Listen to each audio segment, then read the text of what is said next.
Waalaikumsalam. Gros Ever, majalah Gros Digital, Barbur MGB, dan sebenarnya Gros TV kembali mengudara. Hari ini hujan turun di sore hari cukup lebat, dan alhamdulillah Gros TV bisa berjumpa dengan saya dalam penegak kode etik.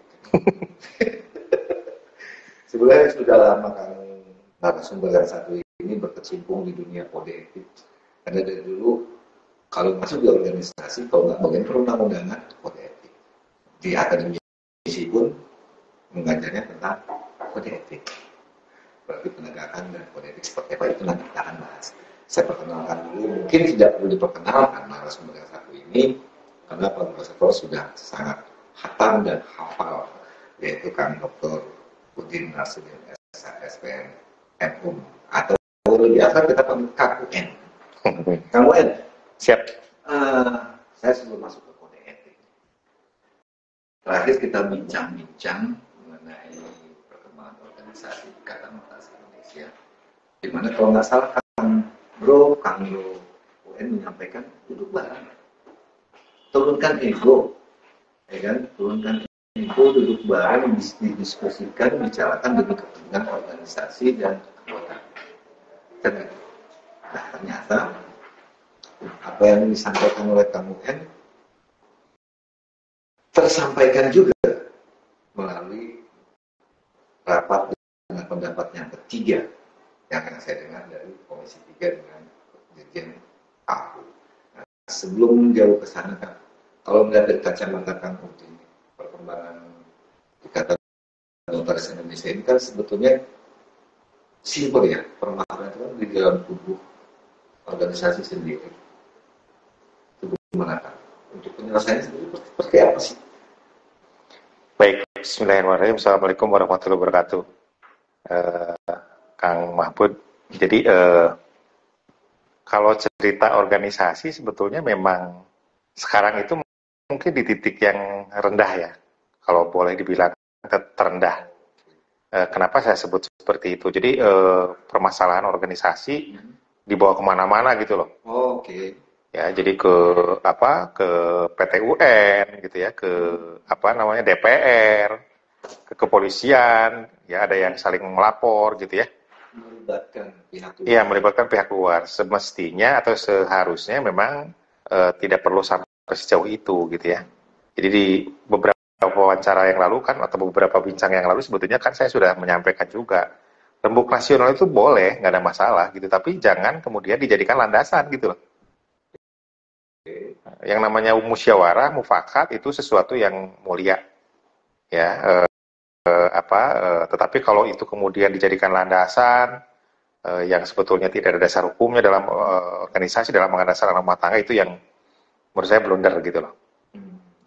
Nah, terlebih lagi kemudian keterlibatan pemerintah dalam hal ini gitu ya, lewat surat Dirjen, Kementerian ATR gitu ya, itu juga kan di pertemuan lalu atau di wawancara lalu, Kementerian Hukum dan HAM. sorry. Pak Yasmin bisa ngomong. Sorry. Ya, saya biasanya jadi pemateri hukum tanah ya, jadi agak-agak ini, sorry, maaf. Jadi Kementerian Hukum dan HAM gitu ya, menurut saya itu sudah overlap atau offset kita gitu ya. Apalagi kemudian mendasarkan kepada 82 ayat 5 kan gitu ya, UJN. Dan itu juga kemarin kan kalau saya dengar atau saya perhatikan di Komisi 3 DPR juga sudah dikulitin kan. Apa hak saudara, kewenangan saudara bisa, dan seterusnya, itu sesuatu yang saya sependapat dengan Pak Desmond ya, wakil ketua itu ya, terkait dengan itu. Nah, artinya kalau ditanyakan Pak Mahfud tadi bisa diselesaikan, ya harusnya bisa diselesaikan ya, dengan cara duduk bareng. Dari awal saya udah ngomong, ini harus duduk bareng nih. Tidak akan ada gunanya kalau saling melapor gitu ya, saling gitu ya. Malah sampai kemarin kan kalau tidak salah Pak Dirjen mengatakan ini karena ada cuan nih di dalam organisasi, itu kan sarkasme sekali gitu loh. Itu internal, masalah internal. Ya makanya itu kan why not kalau misalkan ada uangnya gitu ya. Yang penting kan pengelolaannya sendiri itu dilakukan dengan baik, kenapa enggak gitu loh. Nanti pertanggungjawabannya jelas. Persis, pertanggungjawabannya, kemudian ada uang ya untuk kepentingan anggota, nggak ada masalah. Setuju. Ya, jangan sampai anggota yang kemudian butuh perlindungan, pendampingan misalkan, terkatung-katung gitu loh. Dengan kondisi saat ini. Ya, gimana bisa melindungi dan mengayomi anggota kalau seperti itu gitu kan. Tapi sebelum jauh, saya mau ngambil benar-benar dulu ke judul. Nah, oke, kita duduk bareng. Tapi mungkin nggak itu bisa terjadi kan dengan kondisi saat ini sudah masuk lapor-melapor, saling melapor di antara para pihak.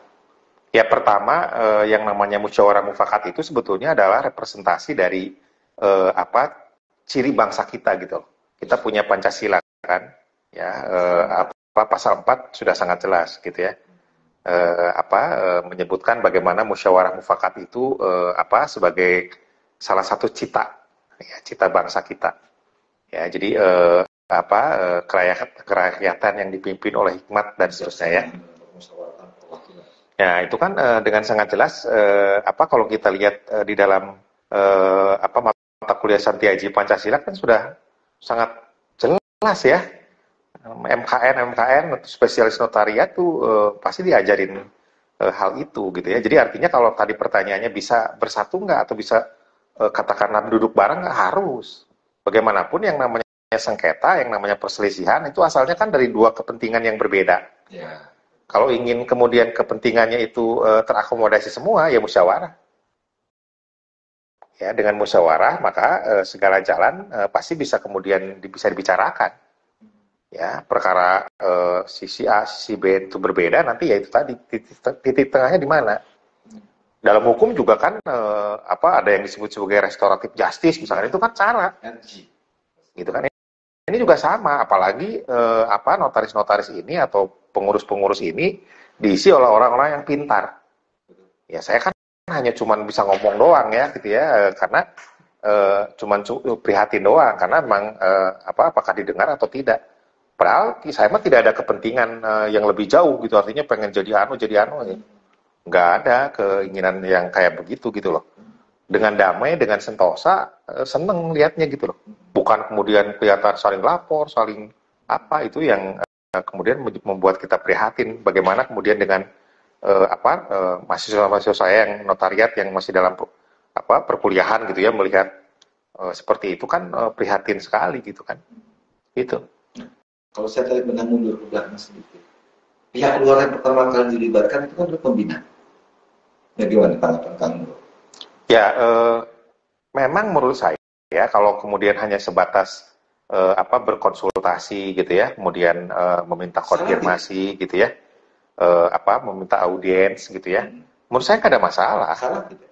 Tidak salah. Kita adalah pembina, kita adalah dibina. Kita juga diangkat oleh Kementerian Hukum dan HAM, oleh pemerintah melalui Kementerian Hukum dan HAM gitu ya. Dan dalam UJN kan juga jelas gitu bagaimana kedudukan Kementerian Hukum dan HAM kan gitu ya. Dalam konteks notaris sebagai notaris yang punya kewenangan juga UJN kan menyebutkan bagaimana kemudian notaris itu diawasi, dilakukan pembinaan dalam konteks kewenangan notarisnya ya. Oleh siapa? Oleh Kementerian Hukum dan HAM. Ya, melalui Majelis Pengawas Notaris, melalui MKNW dan seterusnya, itu kan di dalam situ ada unsur kementeriannya kan gitu ya. Nah, tetapi kalau kemudian bicara organisasi itu dua hal yang berbeda gitu loh. Iya, dua hal yang berbeda. Kenapa saya sebut berbeda? Karena beda dong antara kumpulan orang-orang dalam suatu organisasi dengan orang. Ada petik notarisnya sendiri. Iya, notarisnya dalam konteks kewenangan yes. Pembina pengawas itu ada pada Kementerian Hukum dan HAM. Dalam konteks organisasinya, kalau mau kemudian dirumuskan lebih jauh dalam konteks 82 ayat 5 misalkan dalam bentuk permen, tapi tentu kan harus seperti apa. Jadi jangan kemudian dengan menggunakan katakanlah pasal 82 ayat 5, tapi permennya belum ada, kita kan harus tahu bentuknya kayak apa, konkretnya kayak apa.